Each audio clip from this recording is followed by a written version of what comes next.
nandito na naman po tayo sa Diwata. Diwata Paris Overload Pasay. Ayan. Maraming salamat po sa lahat ng supporters ko.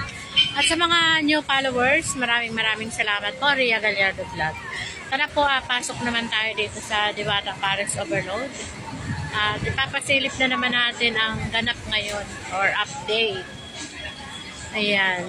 Kahit may parating pong bagyo, ayan. Marami pa rin namang taong kumakain.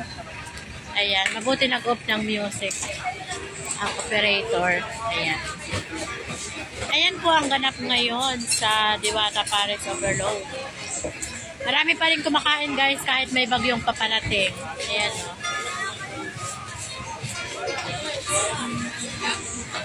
Nag-music na naman. Masakla pag may music guys. So, pag may music, kailangan natin mag-voice over. So, ayan guys, napakarami pa rin namang kumakain. Ayan. Ayan guys, kabi-kabila ang music kahit saan tayo pumunta. Pero ayan nga po, sabi ko kahit may parating na bagyo, ayan, marami pa rin namang tao ang kumakain. Ayan. So, yan po ang ganap dito sa Diwata Paris Overload. Dito lang po sa Pasay City. Sasabihin na naman ang iba, wala na bang iba? Yung mga bashers natin, ang mga lock profile, isa-isa ko yung binablock. Hindi natin kailangan yung mga ganyang tao. Yung, kung wala, sabi nga, kung wala kang sasabihin mabuti, huwag ka na lang mag-comment. Ganun lang naman kasimple yun.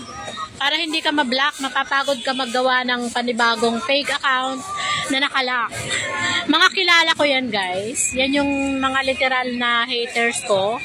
So, kailangan nating i-block yan. Lahat ng lock profiles at hate speech, ibablock yan natin. Dahil isang ipinag-uutos po yan sa atin ni Meta na kailangan nating i-guard ang comment section. Na pag may hates, kailangan nating linisin or deletein. Kung hindi tumitigil, although dinidelete natin ang comments nila, na mga hate speech, kailangan natin silang i-ban or i-block. Ganun lang. Kasi million of people here in Facebook. Kakaunti lang naman yung mga bashers na yan. So, isa-isahin natin yung i-block. Mapapagod yan sila gumawa ng fake account. Bawal na po yung fake, although kahit gumawa sila ng fake accounts, i-delete pa rin naman po yan ni Meta. Sabi nga ni Meta, ilang bansa ang tinatrabaho nila. Hindi nila kayang deletein yan ng sabay-sabay. Kumbaga, naka-schedule yan. Pag napa-schedule ng Pilipinas, malalaman nyo na lang, wala na yung mga fake accounts nyo. So, wag na kayo magpagod guys. Kung wala lang din naman kayong sasabihin mabuti sa kapwa nyo, tingnan nyo na lang, wag na kayong mag-comment. Ganun kasimple. Ngayon, kung hindi kayo titigil sa hate speech, kailangan namin kayong i-block. Kasi marami namang users na gumagamit ng original account nila. So, aanhin namin ang fakes. Not counted din ang mga fakes account, guys. Ang kina-counted lang ni Meta is mga original account. So, useless kayo guys. Mananatili kayong useless. So, kailangan namin kayong i-block. Again, ang kina-counted lang ni Meta is original Facebook users. So, yung mga fake account, marami na. May pailan-ilan na akong, yung mga kakilala ko yan eh. Mga waray nun. Mga waray. Alam mo yan si Diwata, waray yan. Tapos may mga waray at meron din namang Manala. May Manala din na nagko-comment na. Marami kasi yan si Manala Facebook account na fake.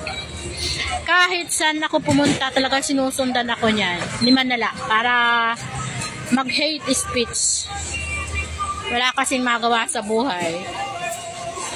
At mga waray, sabi nga yung mga waray upay. May mga waray upay na nagko-comment. So, take note ha, si Diwata waray. Nabubukod tangin na mabuting tao naman si Diwata.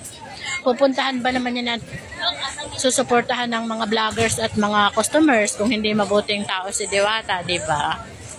So, yung mga pailan-ilang inggit, sabi nga, hindi na lang pumikit. Ang lakas pa ng loob magsabing nangangarap daw ako. Hindi ako nangangarap, guys. I'm already done my dreaming come true as a vlogger. At alam mo naman, yung mga taong walang magawa sa buhay, ayan, magko-comment ng mga hate speech. So, kailangan natin silang linisin, i-block, i-ban. Ganun lang yon. Kasi may mga rules po tayo, inuulit-ulit natin, may mga rules tayo na dapat nating sundin sa Meta. Ganun po ang vlogger. Pag marunong kang sumunod, ibig sabihin vloggers ka. Pero pagkatulad ng mga bashers na walang magawa sa buhay, wala yang alam sa mundo ng vlog. Ang alam lang nila yung manghanap ng kaaway. Yan ang gustong-gusto nila, sabi nga ni Elizabeth Oropesa, ang mga taong ganyan, isinanlanan nila sa masama. Alam nyo na, isinanlanan nila yung kaluluwa nila sa kasamaan. Ibang kumbaga hindi si God yung hindi si God yung nila. Alam nyo na, hindi ko na sabihin. Manood kayo ng advice ni Elizabeth Oropesa sa TikTok about sa yung mga haters. Yun daw palang mga ganyan na walang masabing maganda sa kapwa. Mga nakasanlaan na daw ang mga kaluluwa niyan. So, although naniniwala ako kasi kung mabuti ka, kung makadiyos ka, hindi ka basta-basta makakapagsalita ng masama sa taong nakatulong sa'yo nung ikaw ay walang-wala. At hindi ka magsasalita ng masama sa tao na hindi mo naman kilala. Yun ang yun ang point of view ko. So, kapit lang kayo kay God, guys. Alam ko naman na pag kumapit kayo kay God, tutulungan ni God na makawala kayo sa ganyang pag-uugali. Kasi hanggat nasa ganyang pag-uugali kayo, guys, naisanla nyo na, naniniwala ko doon, naisanla nyo na yung kaluluwa nyo sa kalaban ni God. So, kapit lang kayo, guys, manatiling kahit ganyan kayo, magdasal pa rin kayo, magsimba pa rin kayo. Pasasaan ba, guys, at matatauhan din kayo. Pasalamatan nyo yung mga taong nakatulong sa inyo, kinaawaan kayo nung panahong walang-wala kayo. Tapos nung kayo'y natulungan na at medyo nagkakaroon na ng kaunting kita, kinalaban nyo na yung taong tumulong sa inyo sa tuwing kayo ay magigipit. Alam nyo na, sigurado naman. Ayoko nang alam nila yan eh. Sabi ko nga, maliit pa yung anak mo.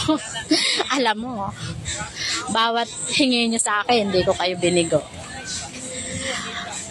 Alam nyo, sa totoo guys, lahat ng tinulungan nating tao, yan ang makakalaban natin. Kasi nga, alam mo kung bakit natin sila nakakalaban. Hindi nila kayang suklian ng kabutihan, yung pagiging mabuti natin sa kanila. But rather, ginamit nila yung lahat ng kasamaan para sirain ka. Although, sabi nga, matakot ka kasi bawat paninira mo na walang katotohanan ay sisingilin yan sa'yo at pagbabayaran mo pagdating ng oras. Alam mo yun? Yung experience na mamasdan natin sa ibang tao, pwede mo na yung i-apply sa sarili mo. 'Di ba may mga tao noon na sobrang mapagawa ng kwento na walang katotohanan, masira lang isang tao. And then one day, may nakikita tayo sa kapaligiran natin na parang bago siya kinuha ni Lord, parang dumaan muna siya sa matinding karamdaman or matinding, alam mo, yung pagsisisi sa buhay bago siya kinuha ni Lord. Yun po yung sinasabi natin na kung ano yung kasamaan na ginawa mo, may araw na darating na pagbabayaran mo yan. So, ito guys, binabanggit ko lang ito dito sa vlog ko para kayo ay makapag-isip-isip at magbago na kayo guys. Huwag niyong hintayin singilin agad-agad kayo or sa bandang huli. God bless us all.